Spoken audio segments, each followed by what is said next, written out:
Hello and welcome. You're watching Head to Head. I'm Jason L. Jones with UATV. 3 settlements in eastern Ukraine have been cleared of both Ukrainian and Russian-backed forces. The disengagement is part of President Zelenskyy's goal to end the war. According to the Ukraine's defense minister, the Ukrainian military is getting ready for the possible full armistice in the Donbas combat area starting January 1st. To discuss this more, we welcome to our studio Andriy Kulish, second lieutenant press officer of the Rapid Reaction Brigade of the National Guard of Ukraine. Hello, Andriy. Thank you for coming. Nice to see you. Yeah. So, ultimately, as again with the what the defense minister said, you know, that they expect to have the full disengagement occur by January 1st, starting January 1st. Yes. How likely do you think this will be, that it will work out as planned? I think it's really tough because it's winter time, right? And it's really tough to draw our forces back in winter time. Most possibly, it will be postponed until maybe March. And why? Because what are the difficulties of pulling back in winter time? It's really difficult because we have to prepare the second positions where we are about to stay, and it takes quite a time, and it requires normal weather conditions. So I think it may happen in March when it gets warmer, but it's just my thoughts.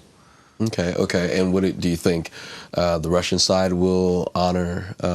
Their commitment.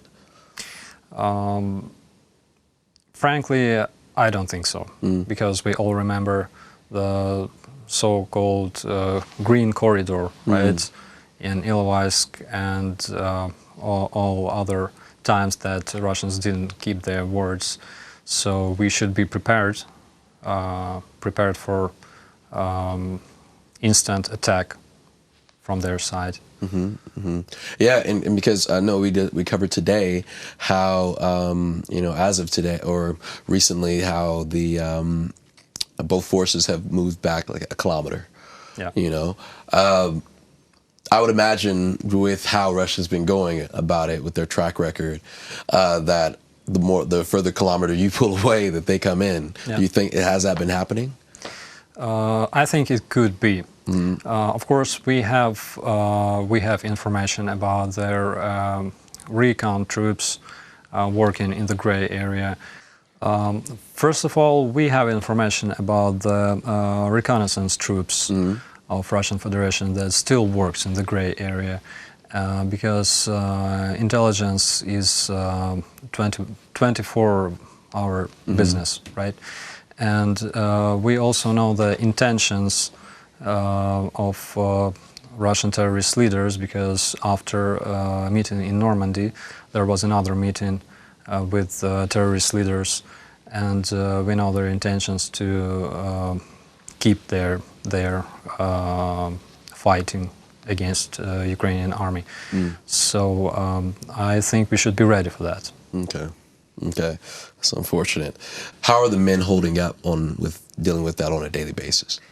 Of course, men are fighting bravely, holding their positions.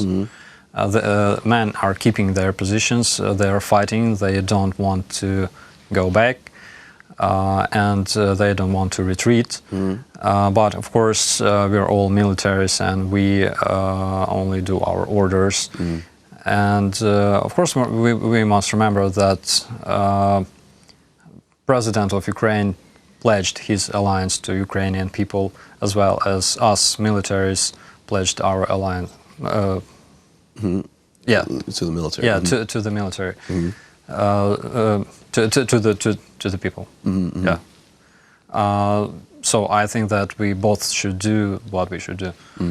Okay, do what you can. Yeah, and do what we can. But in general, our boys are feeling great. They fight every day, and they are really brave, I must say, because it's really hard to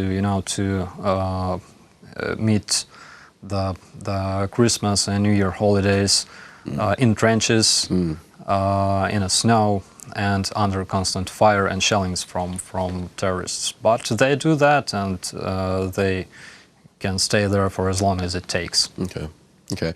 And so, with what we previously discussed, as far as just the realistic idea that the everything's going to work, out with the disengagement, as planned, as hoped for, and just looking at Russia's track record and all that. Not to be pessimistic, not to be try to be optimistic in this sense but what do you think realistically could happen in 2020, like moving forward this year? What do you think? What type of advances that do you think the army can make in this year, and in what ways are you prepared to make those advances? It all depends on what will the Russian side do in 2020, because it depends if they are gonna keep their words, if they're gonna stick to the strategy, the negotiations, and I'm really pessimistic about it, actually, because the Russian side plans for decades, and their strategy stretches for many years forward. So we must understand that even their smaller steps back may lead to some bigger steps forward in the future, and we should plan as well, and we should be prepared for that. Okay.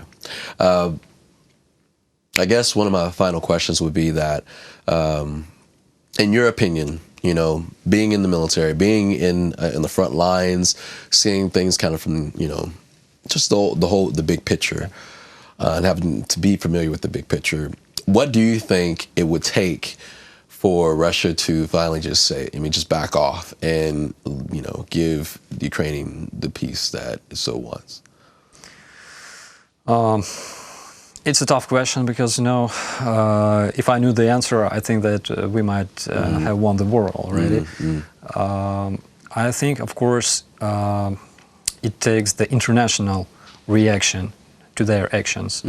I think that Europe must understand that in Ukrainian army is currently protecting the whole civilized world from Russian terrorism. And I think that we need international support on the first place. And of course, it must result in international sanctions, in economical sanctions, in military support of Ukrainian army, and things like that. Okay, okay. And the support, yeah, definitely the support. Who would be the ideal people to get support from, do you think? I think United States, Canada. In my brigade, we had a lot of mutual combined trainings with American and Canadian troops, and we are pretty much similar, I'd say. So I think that our tactic addresses their technique, right? Oh, those are compliments. So you have like this very similar. Okay, okay. And so you've seen in the relation working with the forces of outside of the country, well, not the foreign forces and whatnot. You've seen this bond. You've kind of formed. I'm assuming you formed a bond with them and taking on similar things. Yeah, of course. In 2016 and 2018, we've been to this international military exercise in around Lviv called Rapid Trident, and we met a lot of people from all other countries like Poland and United States and Canada, and I think that we formed pretty much bond with those people because we have similar military mentality, right? We have similar trainings, we have similar tactics because Ukraine is preparing to join NATO, and I think that we can pretty much cooperate with them if it's possible in the future to cooperate with them against Russian terrorism. Okay. Okay. Well, thank you so much for your time. Thank you. It's been a pleasure to have you, and hopefully we'll have you back again soon. Thank you very much. Okay. Pleasure. That was Andriy Kulish, Second Lieutenant Press Officer of the Rapid Reaction Brigade of the National Guard of Ukraine. Thank you for watching, and stay tuned for future Heads to Heads. My name is Jason Jones. Much more.